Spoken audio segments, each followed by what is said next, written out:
بسم اللہ الرحمن الرحیم۔ السلام علیکم ورحمۃ اللہ وبرکاتہ۔ پاکستان کے شہر چنیوٹ سے مختار چوہان آپ سے مخاطب ہے۔ امید کرتا ہوں کہ آپ سب لوگ بخیر و عافیت ہوں گے۔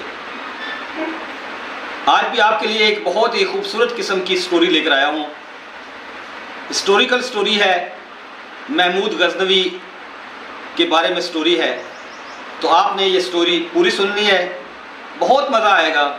ایاز کے بارے میں آپ نے سنا ہی ہوگا، وہ ان کا ایک بہت ہی وفادار وزیر تھا۔ ان کے ساتھ مطلب جو محمود غزنوی تھے وہ بھی ان کو ایاز کو بہت زیادہ جو پروٹوکول دیتے تھے، ان سے مشورے لیتے تھے، بات چیت کرتے تھے۔ ابھی باقی جو سب وزراء تھے، پرانے وزراء تھے، وہ اس چیز کو اچھا نہیں سمجھتے تھے۔ وہ کہتے تھے کہ یار یہ وزیر، نہ اس کے پاس تعلیم ہے، نہ اس کے پاس اچھے کپڑے ہیں، نہ اچھے جوتے ہیں، یہ غریب سے گاؤں سے اٹھ کر یہاں آ گیا ہے۔ تو ان سے یہ بات برداشت نہیں ہوتی تھی کہ ہر وقت محمود غزنوی ایاز کو اپنے ساتھ کیوں رکھتا ہے، ایاز سے ہر بات کیوں پوچھتا ہے، ہر مشورہ ایاز سے کیوں لیتا ہے۔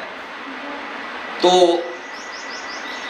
ان سب وزراء نے یہ آپس میں مشورہ کیا۔ یہ مولانا روم رحمۃ اللہ علیہ کی ایک حکایت ہے، اس کے اندر یہ تینوں واقعات جو ابھی میں چھوٹے چھوٹے واقعات ہیں، آپ نے گھبرانا بالکل نہیں ہے، جانا نہیں ہے کہیں پر۔ تو یہ مولانا روم رحمۃ اللہ علیہ کی حکایت ہے، اس کے اندر انہوں نے یہ تین چھوٹے چھوٹے واقعات بیان کیے ہیں ایاز اور محمود غزنوی کے۔ تو انہوں نے ایک دفعہ سوچا کہ یار محمود غزنوی کے پاس جاتے ہیں، ان سے یہ تحفظات بیان کرتے ہیں کہ ابھی آپ اس نوجوان کو اتنی زیادہ اہمیت کیوں دیتے ہیں، ہم اتنے پرانے لوگ ہیں، آپ کی خدمت کرتے ہیں۔ تو یہ چیز جو ہے وہ سارے لے کر ایک دفعہ محمود غزنوی کے پاس پہنچ گئے، اور وہاں جا کر محمود غزنوی کے سامنے آپ نے تحفظات رکھے کہ ہمیں اعتراض ہے کہ آپ نے اس کیا نام ہے اس کا ایاز کو اتنی زیادہ اہمیت کیوں دیتے ہیں، اتنا پروٹوکول کیوں دیتے ہیں، اس سے اتنے زیادہ مشورے کیوں لیتے ہیں۔ تو محمود غزنوی نے اسے کہا کہ یہ میں وقت آنے پر آپ کو بتاؤں گا۔ ابھی ایک وقت آیا ایک وقت ایسا آیا کہ محمود غزنوی نے اپنے دربار میں سب کو بلایا، سب وزراء، پرانے وزراء کو بھی بلایا اور ایاز کو بھی بلایا۔ محمود غزنوی نے ان سب کو ایک ایک قیمتی ہیرا دیا اور حکم دیا کہ اس ہیرے کو توڑ دیں، اس ہیرے کو توڑ دیں۔ ابھی سب لوگ جو ہیں، سب وزراء جو ہیں، وہ یہ سوچنے لگے کہ یار اتنا قیمتی ہیرا محمود غزنوی نے ہمیں دیا ہے، تو یہ ہمارا امتحان لینا چاہتا ہے کہ کیا یہ توڑتے ہیں یا نہیں توڑتے۔ تو وہ سارے جو ہیں محمود غزنوی کی طرف دیکھنا شروع ہو گئے۔ ایاز نے فوراً ہی اس ہیرے کو وہاں دھڑام سے دے مارا، ہتھوڑا جو اس کے اوپر مارا اور اس موتی کو توڑ دیا، اس ہیرے کو توڑ دیا۔ اس کے بعد محمود غزنوی ایاز کے پاس گیا، ان سب کو اپنی طرف متوجہ کر کے کہا کہ ایاز اتنا قیمتی موتی تھا، اتنا قیمتی ہیرا تھا، آپ نے توڑ دیا، کیوں؟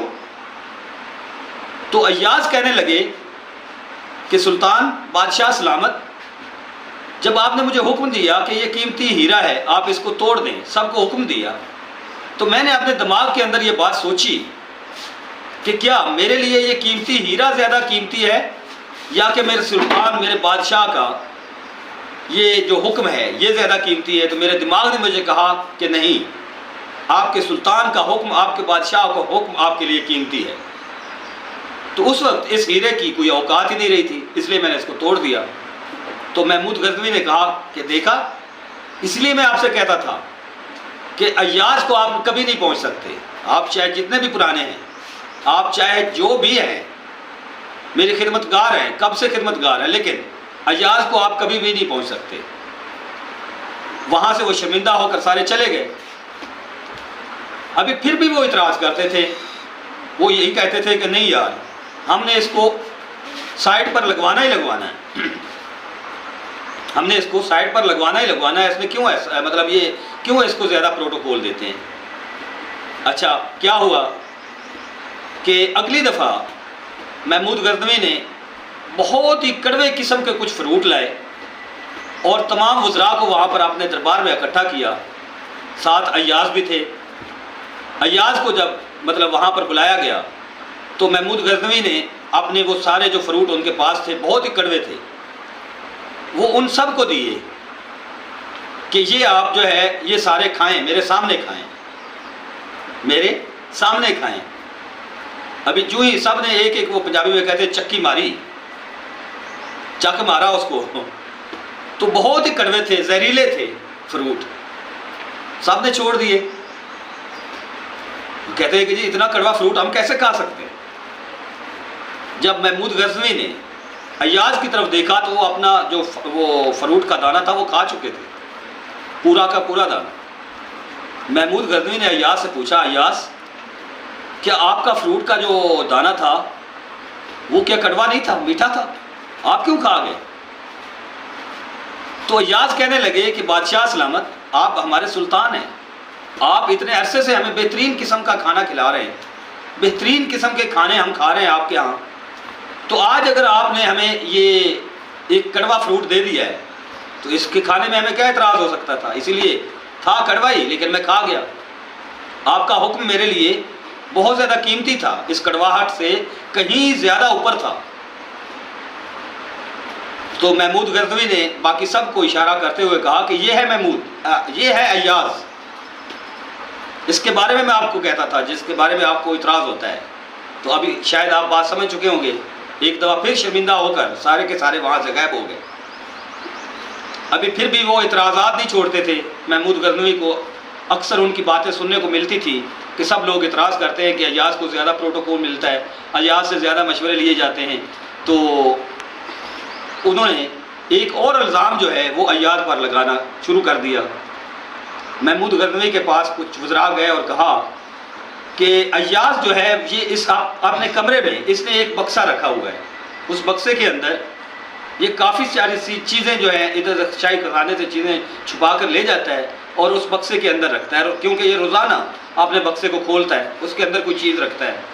اس کا مطلب ہے کہ ہیرے جواہرات یہ یہاں سے چوری کر کے لے جاتا ہے اور وہاں جا کر رکھ دیتا ہے۔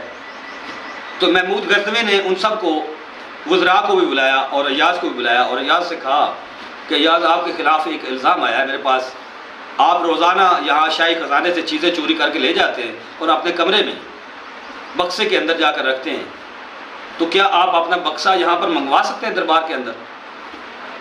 تو ایاز نے کہا کوئی مسئلہ نہیں، آپ چوکیدار بھیجیں اور وہ بکسہ یہاں پر منگوا لیں۔ جب وہ بکسہ وہاں پر منگوایا گیا، اس بکسے کو کھولا گیا تو بکسے کے اندر کیا تھا؟ بکسے کے اندر ایک پرانا جوتا تھا، ایک پرانا کپڑوں کا جوڑا تھا اور کچھ پرانی چیزیں تھیں۔ ایک ایسا جوتا تھا جس کو پتہ نہیں کتنی جگہ سے پیوند لگے ہوئے تھے، سلا ہوا تھا۔ کپڑوں کا وہ جوڑا جس کو پتہ نہیں کتنی جگہ سے وہ سلا ہوا تھا، پیوند لگے ہوئے تھے۔ تو محمود غزنوی حیران ہوا۔ محمود غزنوی نے ایاز سے پوچھا کہ ایاز یہ کیا ہے؟ تو ایاز کہنے لگے کہ سلطان یہ میری اوقات ہے، میں اپنی اوقات نہیں بھولنا چاہتا، میں اپنی حقیقت نہیں بھولنا چاہتا۔ میری اصل اوقات اور حقیقت یہ ہے کہ میں جب یہاں پر آیا تو میرے پاس یہ جوتا تھا، یہ کپڑوں کا جوڑا تھا۔ آج اللہ تعالیٰ نے مجھے عزت دی ہے تو میں اپنی اوقات کیوں بھولوں؟ اس لیے میں روزانہ اپنے کمرے میں جا کر اس بکسے کو کھول کر اپنی اوقات یاد کرتا ہوں۔ ایک دفعہ دوبارہ پھر سب کے سب لوگ شرمندہ ہو گئے۔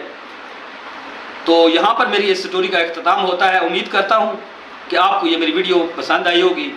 مزید اس طرح کی ویڈیوز اور کہانیاں، ہسٹوریکل سٹوری سننے کے لیے آپ میرے چینل کو وزٹ کرتے رہیے اور یہاں پر ہی مختار چوہان کو دیں اجازت۔ بہت شکریہ، اللہ حافظ۔